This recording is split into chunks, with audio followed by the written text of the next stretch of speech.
안녕하세요. 영웅 전찬함입니다. 현재 날짜 2022년 1월 18일 오후 3시입니다.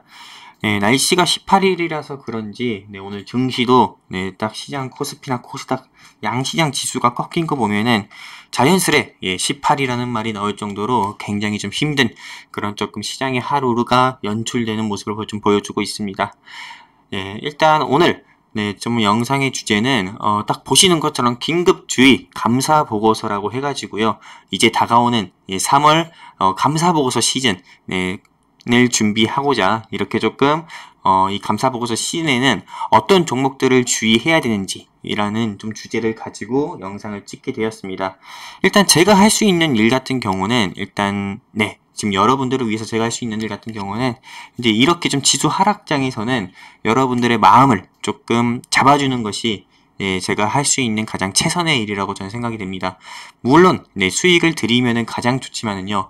일단은 오늘 오전장이나 또는 어제 오후장이라든지 급하게 종목을 매수했다고 하면은 반드시 조금 손실보는 그런 시장의 모습이 현재도 보여주고 있기 때문에 이런 시장에서는 신규 종목을 매수해서 추가 리스크 노출된다는 것보다도 오히려 기존 종목의 비중을 더 태우는 게 저는 맞다고 생각이 되고요. 여태 제가 리딩했던 경험상요. 그리고 이런 시장에서는 제가 좀 리더 중에 한 명으로서 여러분들의 마음을 좀 다잡아주는 그런 역할을 더욱더 해야 된다 저는 생각을 하고 있습니다. 그래서 오늘 이렇게 긴급주의 감사보고서 이제 다가오는 3월에 이 감사보고서 시즌 때 많은 상장사들이 코스피랑 코스닥에 상장되어 있는 많은 회사들 중에서 일부 회사들이 거래 정지가 될 거고요. 그리고 또한 관리 종목으로 날아가가지고 주가가 하한가도 갈 겁니다. 이런 시장에서 이 감사보고서 시즌에서 조금 의견 거절이 아닌 한정, 즉 거래 정지라든지요, 관리 종목이 아닌 무난하게 넘어갈 수 있는 종목들의 특징에 대해서 한번 공부해보는 시간 한번 가져보려고 합니다. 영상 내용이 좋다면은 채널 구독과 좋아요, 알림 설정 꼭 부탁드리고요. 그리고 본 영상의 내용은 꼭 정말로 한 분도 빠짐없이 모두 시청을 해주셨으면 좋겠습니다. 정말 남의 일이 아니라 여러분들의 일이거든요.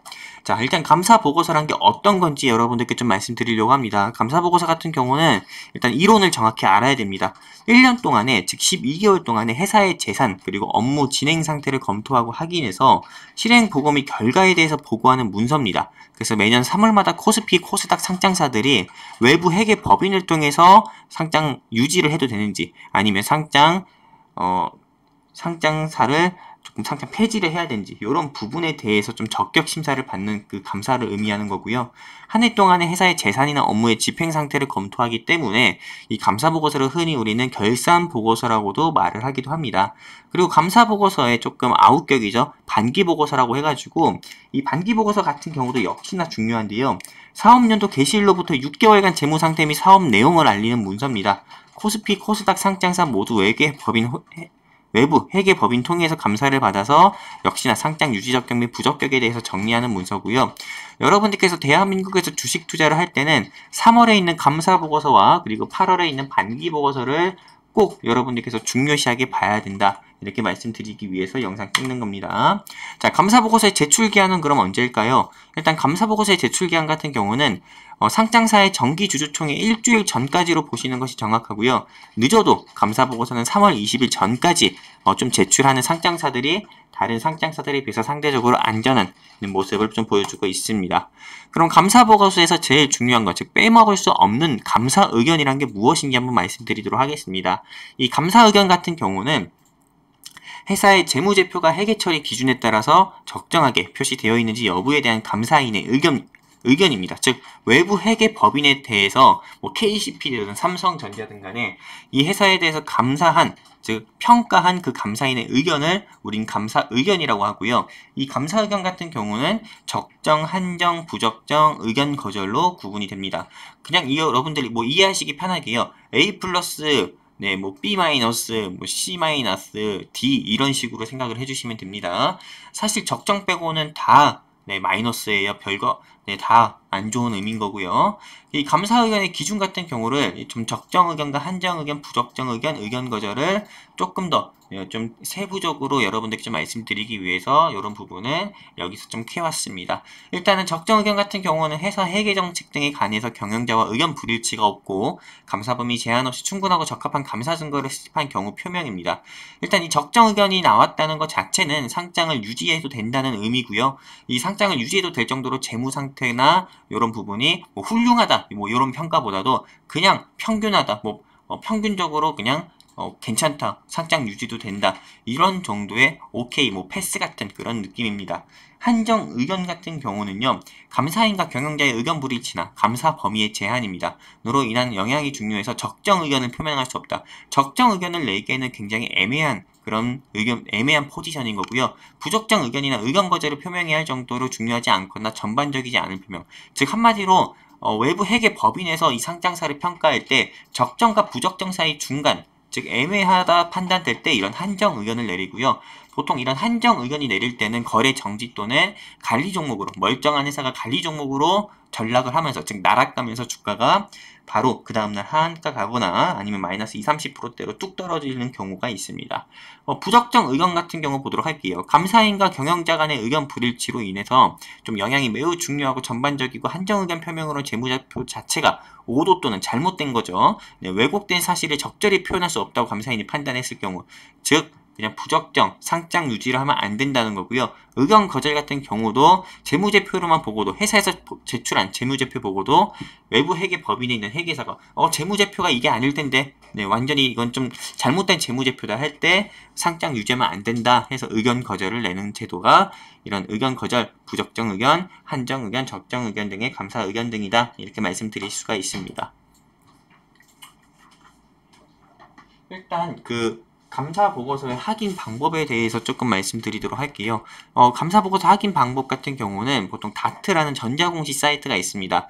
여러분들 네이버 사이트에서 전자공시 사이트인 다트 그냥 검색하시면은 이런 화면이 나오고요. 이 공시 통합 검색을 들어가셔야 돼요. 공시 서류 검색에서 공시 통합 검색 체크하시고 보고서명 체크하시고 감사 보고서 체크하시고, 기간 같은 경우는 여태 조금 이 상장사들에서 나왔었던 감사 보고서에서 의견 거절이라든지 적정이라든지 요런 회사들의 특징을 보시고 싶다고 하면은 2020년 3월부터 2021년 3월 사이에 감사보고서 상장사들이 감사보고서 제출한 리스트를 보시면 되고요. 1년으로 체크하시고 검색하시고요. 보고서명은 감사보고서, 그리고 제일 중요한 것 같은 경우는 보통 모든 상장사들이 다 나오지 않게 여러분들께서 코스닥이나 코스피 이렇게 조금 법인 유형을 체크를 해주셔가지고요. 법인 유형에서 코스닥 또는 코스피 이런 부분 체크해서 검색을 해주시는 게 제일 좋습니다. 만약에 법인 유형을 그냥 전체로 하고 검색을 해버린다.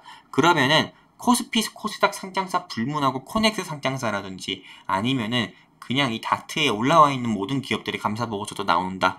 그러니까는 더 헷갈릴 수 있으니까는 꼭 법인 유형 체크하시고 확인하시는 게 좋고요. 아니시면은 네이버에서 여러분들께서 종목 토론방이 있잖아요. 여기서 공시를 꼭 체크하시고 기간 체크하시고 조회 건수 50개 해가지고요.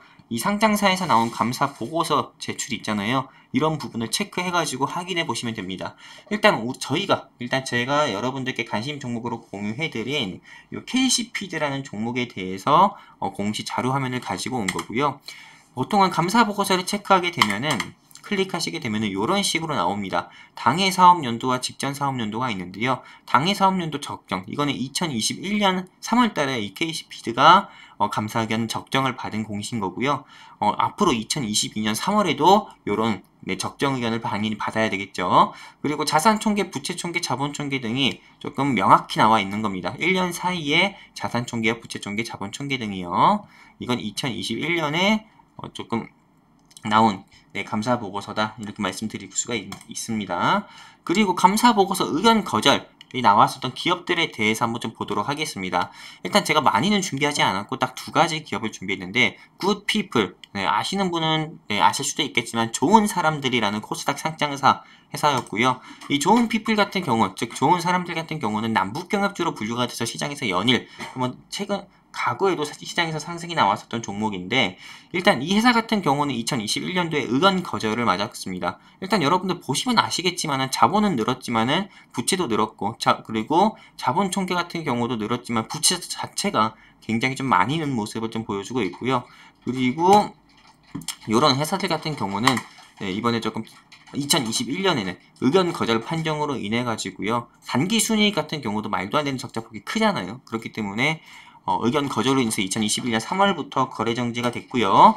그리고 감사보고서 의견 거절 기업으로는 OQP라는 회사가 있습니다. 과거에 두월산업이라는 회사인데 이 회사는 원래 솔직히 참 웃기는 회사입니다. 자동차 부품 소재 관련 회사인데 갑자기 바이오 사업한다고 해가지고 사명을 이렇게 변경했던 기업이기도 합니다. 이 OQP 같은 경우가 당해 사업연도 즉 2021년에 의견 거절을 맞았어요. 네, 자산 총계 같은 경우는 줄었지만은 부채도 줄었고 자본 총계도 줄었지만은 일단은 영업이익적인 면에서 계속 마이너스가 누적되다 보니까는 의견 거절로 거래 정지되는 모습을 보여줬었고요. 그리고 감사보고서 의견 거절에 따른 거래 정지 종목 이거 같은 경우는 제가 금융전자공시 사이트에서 직접 검색을 해가지고 여러분들께 보여드리는 건데요. 2021년부터 2022년 동안에 매매거래 정지된 종목들을 여러분들께서 리스트를 보실 수가 있고요. 스크롤 내리면은 실제로 더 볼 수가 있겠죠. 근데 요거는 일부분을 캡처해서 가지고 온 거다. 이렇게 말씀드릴 수가 있습니다. 그리고 감사보고서 의견 거절과 한정, 그리고 부적정을 피하는 최선의 방법을 좀 말씀드리도록 할게요.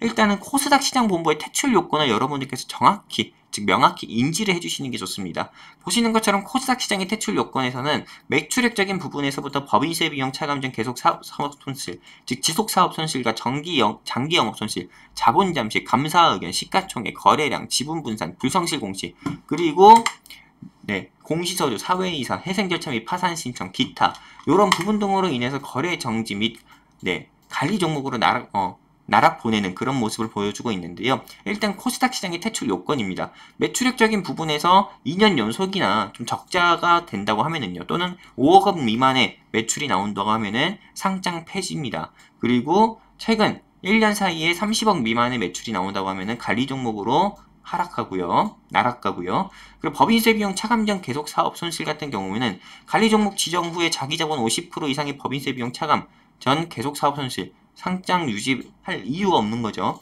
장기 영업 손실, 이거 보시면 됩니다. 최근 4, 4업년도 영업 손실일 경우는 관리 종목, 그리고 관리 종목 지정된 후에는 또 4업년도 영업 손실 발생하면은, 즉 5, 4업년도가 영업 손실 발생하면은 거래 정지된다 보시면 됩니다.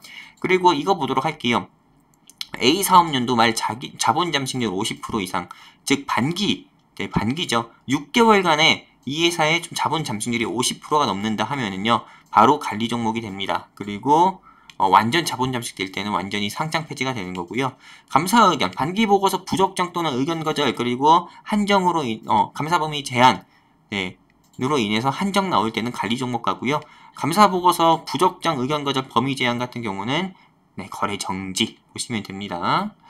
그리고 요것도 한번 보도록 할게요. 상장 폐지되는 이유 중에 하나로는 이 코스닥 본부에서는 1년간 불성실 공시 벌점이 15점 이상 누적될 경우에는요, 명성 TNS가 2021년에 거래 정지됐던 것처럼 역시나 거래 정지된다 확인할 수가 있고요. 공시서류, 여기 2년간 3회 분기 반기 사업보고서 법정 제출 기한 내 미제출할 경우 당연히 거래 정지가 되고요. 그리고 파산 신청할 경우 관리 종목 되고요. 그리고 기타 사유로는 조금 횡령이라든지 이런 부분이 있을 때는 갑자기 전직 임원이 횡령한다거나 현직 임원이 횡령한다고 할 때는 거래 정지되는 경우도 있다. 이렇게 말씀드릴 수가 있습니다. 자, 감사보고서 의견 거절 및 한정 피하는 최선의 방법 두 번째입니다. 코스피 시장 보도록 할게요. 코스피 시장 같은 경우도 크게 다르지 않습니다. 정기보고서 미제출할 경우랑요, 감사인의 의견이 미달일 경우, 그리고 공시 의무를 위반해서 1년간의 공시 의무 위반으로 누적 벌점이 15점 이상일 경우는 관리 종목 또는 거래 정지가 된다. 이렇게 볼 수가 있고요. 매출액 미만 보도록 할게요. 최근 사업년도 매출액이 50억 미만일 경우는 관리 종목, 2년 연속 매출액이 50억 미만일 경우는 코스피 시장에서 한국거래소본부에서 퇴출된다. 이렇게 볼 수가 있습니다. 그리고 회생절차 파산 신청 기타 즉시 퇴출 사유랑 상장 적격적 실질 심사 이런 부분도 꼭 확인하시는 게 좋습니다.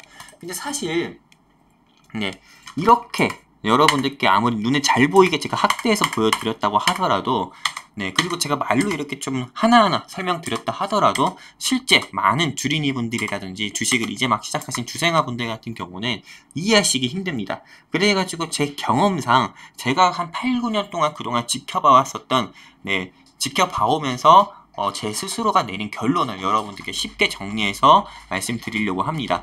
감사보고서 의견 거절 한정 피하는 최선의 방법은 네, 우리가 조금 여러분들 인생을 살면서 어디 길 가다가 재수가 없으면 돌부리에 걸려서라도 넘어질 수 있는 게 네, 인생이잖아요. 그리고 주식 투자를 하다가도 여러분들께서 재수 없으면 걸리는 게 거래 정지라든지 한정이라든지 그런 겁니다. 실제 이 오스템 임플란트 같은 경우가 굉장히 좀 안타까운 모습을 보여주고 있었던 거죠.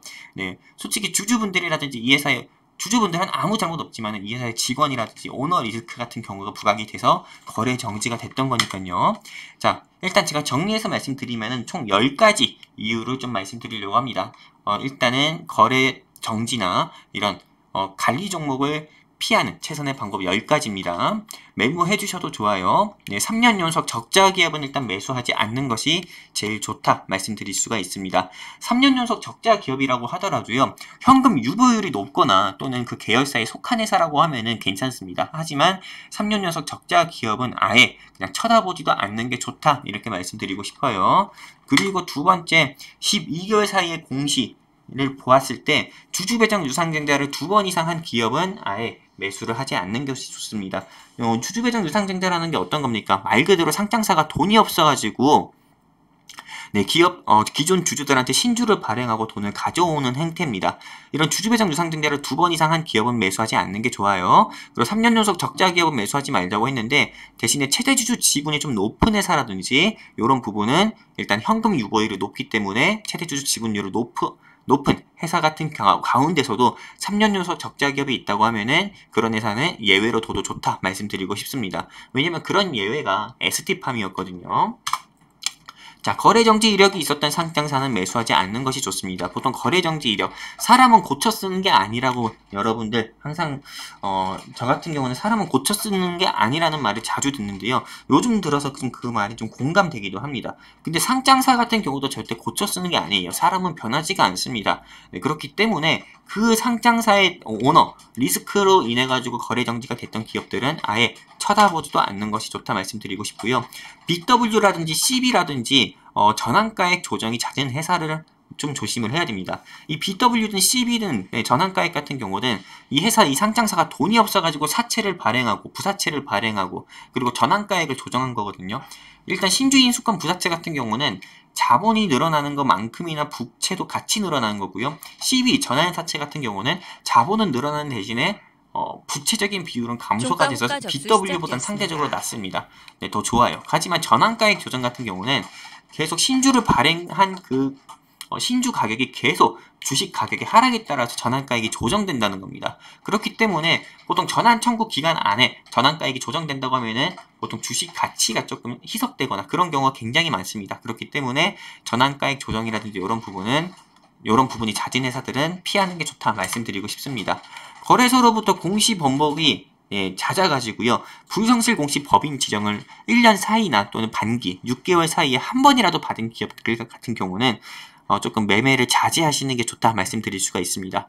일단은 불성실 공시 법인 지정을 1년 사이에 2번 이상 받아가지고요. 15점 이상의 누계 벌점이 쌓이게 된다고 하면은 보통은 거래정지 아니면은 관리 종목으로 지정되는 경우가 굉장히 많습니다. 명성 TNS 같은 경우는 공시 번복을 3번인가 4번에서 불성실 공시 법인 지정에 대한 벌점을 한 번에 4번 정도 받아가지고요. 30점 가까이가 넘어서 거래정지가 된 기업이기도 합니다. 자, 주가 상승 나올 때 특수관계인과 대주주 지분 매도한 상장사는 조심하시는 게 좋습니다. 그리고 주력 사업에 바이오 사업 또는 가상화폐 거래소를 신규 사업 추가한다고 하는 공시 내는 회사 조심해야 됩니다.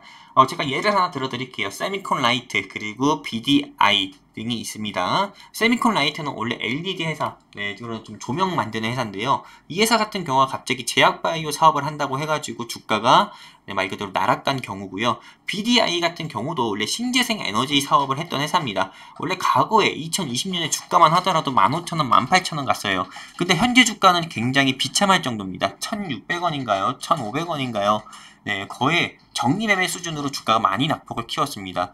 바이오 사업을 한다고 했고요. 그 사이에. 그리고 이 BDI 같은 경우가 최대 주주 지분이 매도한 경우도 있어가지고요. 주가가 크게 동전주로 거의 동전주 가까이로 나락간 상장사 중 하나입니다. 그렇기 때문에 절대로 이렇게 좀 멀쩡한 사업을 냅두고 바이오 사업이라든지 가상화폐 거래소 신규 사업을 한다는 회사는 조심하는 게 좋다 말씀드릴 수가 있어요. 여기서 또 예를 하나 들으면 아까 전에 거래 정지된 회사인 OQP 같은 경우도 멀쩡한 사업 냅두고 바이오 사업 한다고 해서 거래 정지가 된 케이스죠. 자, 동전주 매매 금지. 동전주 같은 경우는 보통 그 마지막이 결국은 뻔합니다. 그렇기 때문에 절대 동전주는 매수 안 하는 게 좋다. 보통 투자 금액이 작으신 분들 같은 경우가 보통은 다른 회사들 같은 경우 샀을 때 100주밖에 못 사는데 동전주 같은 경우 사면은 500주, 1000주 한마디로 주식수가 많아 보이기 때문에 조금 이런 부분에서 좀 심리적인 평안함을 얻으려고 동전주를 매매하는 경우가 많은데요. 그건 동전주의 함정입니다. 그렇기 때문에 동전주는 매수할 때는 쉽게 올라갈 때는 말 그대로 시총 자체가 쉽게 올라가지만은 매도할 때는 너나 나나 다 매도하기 때문에 매도 자체도 쉽지 않습니다. 그렇기 때문에 동전주 매매는 자제하시는 게 좋다 말씀드리고 싶고요. 그리고 자기 자본 대비해서 절반 이상의 절반 이상 금액의 주주 배정 유상증자에서 회사 운영 자금을 만드는 회사는 조심을 해야 됩니다. 그렇기 때문에 이런 회사들 여러분들께서 꼭 주의해 주셨으면 좋겠고요. 마지막으로 스펙주라든지 ETN 상품은 매수 안 하는 게 좋습니다. 일단 스펙주 같은 경우는 언제 상장 폐지가 돼도 이상하지 않은 회사고요. ETN 같은 경우는 선물 상품이에요. 선물 상품 같은 경우는 월물이라든지요. 네, 파생 상품이고 이 월물, 12월물, 뭐 1월물, 2월물 말 그대로 선물 앞에 있는 그 상품을 가지고 월물이 항상 변경되기 때문에 보통은 이 ETN 상품 건드시는 분들 보면은 돈 버시는 분들보다도 돈 잃는 분을 더 많이 봤습니다. 그렇기 때문에 ETN 상품 건들지 말자 말씀드리고 싶습니다. 자, 정리해서 말씀드릴게요. 이렇게 5가지 이유에 있는 회사들 건들지 마시고요. 그리고 하나, 둘, 셋, 넷, 5 이렇게 또 추가로 5가지 있는 회사들은 건들지 않는 게 좋습니다. 그러면은 많은 분들께서 질문을 주실 수 있습니다. 그럼 대체 뭘 사야 돼요? 네, 이렇게 10가지에 해당되는 상장사들이 10가지 이유에 해당되는 상장사들을 피한다고 하면은 코스피나 코스닥 상장사에서 살 수 있는 회사들이 있습니까? 삼성전자나 SK 하이닉스만 사야 되는 거 아니에요. 이렇게 질문을 주실 수도 있는데요. 이렇게 10가지 이유에 해당하는 회사를 피하고도 여러분들께 수익을 들었었던 종목이 바이오니아, 그리고 우원시스템, 그리고 휴마시스, 그리고 ST팜, 그리고 마인즈랩 요런 회사들입니다. 3일. 네, 충분히 코스피나 코스닥 상장사예요. 네, 모두 합쳐가지고 상장되어 있는 회사가 2,000개가 넘습니다. 이런 10가지 이유에 해당되는 회사들만 피하고도요, 매매해가지고 여러분들께서 안정적인 수익 꾸준히 챙길 수가 있습니다. 이런 10가지 이유에 해당하는 회사들만 여러분들께서 피해서 매매한다고 하면은요, 3월이 감사보고서 시즌이든요, 8월 반기보고서 시즌이든 여러분들이 절대 겁내하실 거 없습니다. 네, 제가 이런 10가지 이유에 대해서 정확히 명확히 인지를 하고 여러분들께 관심 종목으로 공유를 해드리고 또 매일매일 아픈 손가락 영상도 분석해드려서 답변 가이드라인 제시 드리는 거니까요. 이런 지수 하락장에서도 전차남 종목 가지고 계신 여러분들은 절대 불안해하실 필요도 없습니다. 결국에는 늘 그래왔듯이 네, 우리는 수익을 내고 나올 거고요. 우리가 돈이 없지 시간이 절대 없는 건 아니거든요. 그렇기 때문에 절대 낙담하지 마시고 전차남 믿고 같이 끝까지 함께 해주셨으면 좋겠습니다. 저는 영웅 전차남이었고요. 제가 한 가지 더 말씀드리면은 보통은 이렇게 감사보고서 시즌을 피해서 좀 상장사들이 꼼수를 부리는 경우도 있습니다. 어떤 거냐면은 감사보고서 시즌이 지난 4월 정도에 주주배정 유상증자를 하는 경우도 있어요. 그렇기 때문에 어쨌든 이 주주배정 유상증자를 감사보고서 시즌 때 하면은 당연히 의견 거절이라든지 이런 부분을 감사 의견 받을 확률이 커가지고 4월 정도에 주주배정 유상증자를 하는 기업들도 여러분들께서 앞으로는 많이 보실 수가 있는데요. 앞으로 그런 경우 많이 보실 수가 있는데 그런 경우도 사실 이렇게 주주배당 유상증자를 2번이나 했던 기업들 보면은 여러분들께서 피하실 수가 다 있는 부분입니다. 네, 이렇게 3월 감사보고서 시즌을 앞두고 여러분들께 감사보고서 주의해야 되는 방법에 대해서 좀 말씀드렸습니다. 본 영상 꼭 시청해 주셨으면 좋겠고요. 하락장에서도 절대 피하지 않고 여러분들께 리뷰해드리면서 끝까지 수익 내드릴 거고요. 앞으로도 잘 부탁드리도록 하겠습니다. 저는 영웅 전차남이었습니다. 감사합니다.